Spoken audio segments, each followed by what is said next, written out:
días presentes. Hoy, como un grupo compuesto por Javiera Cuadra, Rebeca Maldonado y yo, Bastián López, hablaremos del movimiento parabólico. Para introducir un poco a lo largo de esta presentación, abordaremos lo visto en laboratorios anteriores, como el lanzamiento vertical y la caída libre. Pero esta vez analizaremos datos obtenidos en una segunda dimensión del lanzamiento del proyectil, obteniendo así un análisis crítico con conocimientos vistos previamente. Para resumir y contextualizar, el movimiento parabólico es el movimiento de un cuerpo rígido que describe su trayectoria como una parábola. Este resulta de la composición de un movimiento rectilíneo uniforme en el eje horizontal y uno rectilíneo uniforme acelerado en el eje vertical, que puede ser hacia arriba o hacia abajo. Los pasos a seguir durante este experimento fueron los siguientes. Primero, con un objeto macizo que permita ser identificado dentro del video con precisión, se grabó un video donde se mostró el movimiento parabólico del cuerpo escogido, procurando que se distinguiera de forma clara su trayectoria de inicio a fin, incluyendo el punto de altura máxima. Utilizando el programa Tracker, se creó la trayectoria del objeto como masa puntual, definiendo un sistema de referencia métrico y procurando que se entregaran los datos asociados al tiempo y posición en el eje X e Y. Luego se exportaron los datos obtenidos a una planilla en Excel, con sus datos y los siguientes gráficos: posición en el eje X versus tiempo, la posición en el eje Y versus tiempo, la componente de X de velocidad versus tiempo y la componente Y de velocidad versus tiempo. Finalmente se realizó un análisis comparativo de las gráficas obtenidas con el modelo teórico del movimiento parabólico en base a los datos y gráficos obtenidos. Con esto se respondió a una serie de preguntas relacionadas con el tipo de movimiento en los ejes, su velocidad y aceleración, y el ángulo con que fue lanzado. Y para concluir, se calculó el error porcentual. Ahora responderemos a las preguntas de exploración con sus respuestas en el orden respectivo. En la 1, el movimiento de proyectil es de velocidad constante, por lo tanto su aceleración horizontal es 0, por lo que se mueve a distancias x iguales en intervalos de tiempo iguales. En la segunda pregunta, en este caso, el proyectil tiene un movimiento de aceleración constante en respuesta a la fuerza gravitacional que tiene la Tierra. Su velocidad cambia en cantidades iguales durante iguales intervalos de tiempo. Y por último, las características que tiene que tener este movimiento es que cualquier cuerpo que reciba la velocidad inicial y que siga una trayectoria determinada por efecto de la aceleración de gravedad, que tenga una aceleración constante en dirección y magnitud, que el lanzamiento se genere en un ángulo entre los 0 y los 90 grados, en ella se desprecia la resistencia de aire, la rotación y la curvatura terrestre, y que en el punto más alto la velocidad del cuerpo sea siempre la velocidad inicial en X, pues no hay velocidad en Y.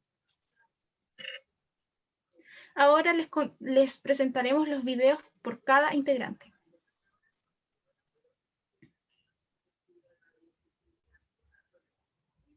También les presentaremos los gráficos obtenidos y el análisis de resultados.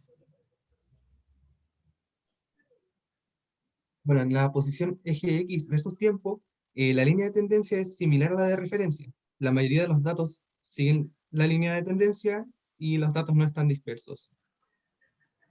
Luego, en posición eje Y versus tiempo, la gráfica es una parábola. La línea de tendencia es similar a la de la referencia, pero los datos se desvían de la tendencia al inicio y al final del tiempo, y los datos están un poco dispersos. En la velocidad del eje X versus tiempo, la línea de tendencia no es correspondiente a la de referencia. Los datos están muy dispersos, no es constante, los datos casi no siguen la línea de tendencia, y la mayoría no toca la de tendencia. Y en velocidad eje Y versus tiempo, la línea de tendencia es igual a la de referencia, los datos están muy dispersos en el inicio y en el final, y no hay una disminución constante de la velocidad. Bueno, con respecto a mis gráficos sobre el gráfico de posición eje X versus el tiempo, la línea de tendencia es igual a la línea de referencia.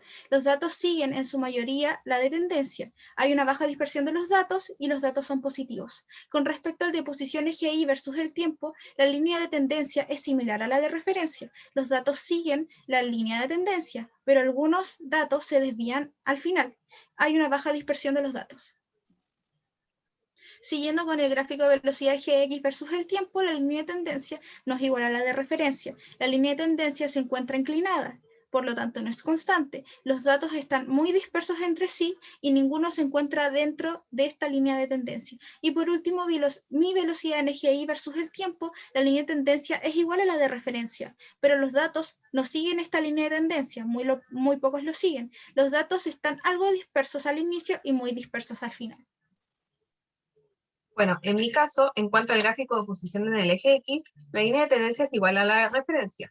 Los datos que se obtuvieron siguen esta línea de tendencia, estos son positivos y no se encuentran dispersos. En cuanto a la gráfica de posición en el eje Y, se puede ver que la gráfica obtenida es una parábola, la línea de tendencia es similar a la de referencia, es posible visualizar el punto máximo y la mayoría de los datos se encuentran dentro de esta línea de tendencia.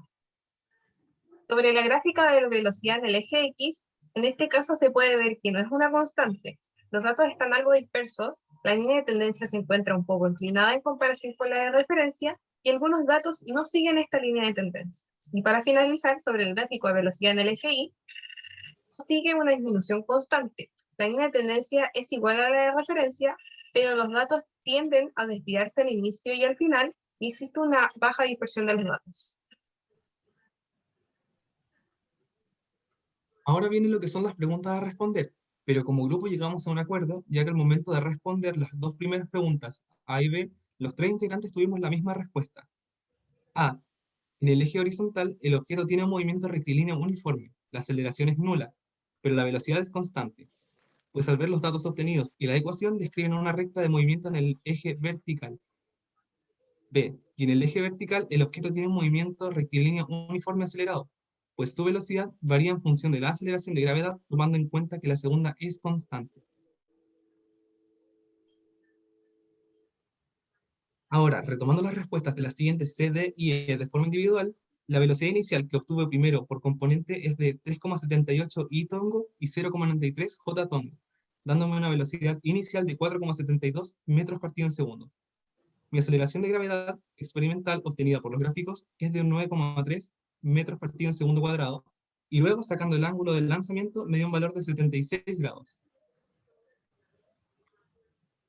Siguiendo con mis resultados, mi velocidad inicial primero por componentes es de 1,3221 I tongo más 4,3506 J tongo, dando una velocidad inicial de 5,6727.